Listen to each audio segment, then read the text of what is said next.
അല്ലാഹു നമുക്ക് തന്ന ആരോഗ്യം, അല്ലാഹു നമുക്ക് തന്ന സമയം, അല്ലാഹു നമുക്ക് തന്ന സമ്പത്ത് എല്ലാം ചോദ്യം ചെയ്യാനുള്ളതാണ്.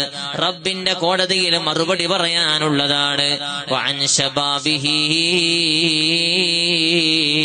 നമ്മുടെ യുവത്വത്തെ കുറിച്ച് ചോദ്യം ചെയ്യാനുണ്ടല്ലോ.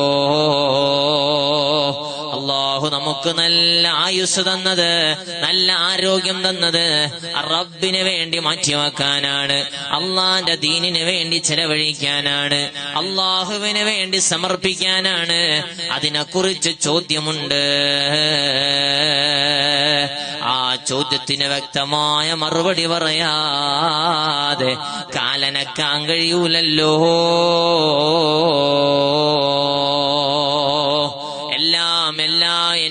എന്റേത് മാത്രമെന്ന് പറഞ്ഞ് കെട്ടിപ്പിടിച്ച് നടന്നവരെവിടെ? ചെലവഴിക്കാതെ പിടിച്ചു വെച്ചവരെവിടെ? അവരെവിടെയാ ലാഭം കൊയ്തിട്ടുള്ളത്? അവരെവിടെയാണ് സമ്പാദിച്ചിട്ടുള്ളത്?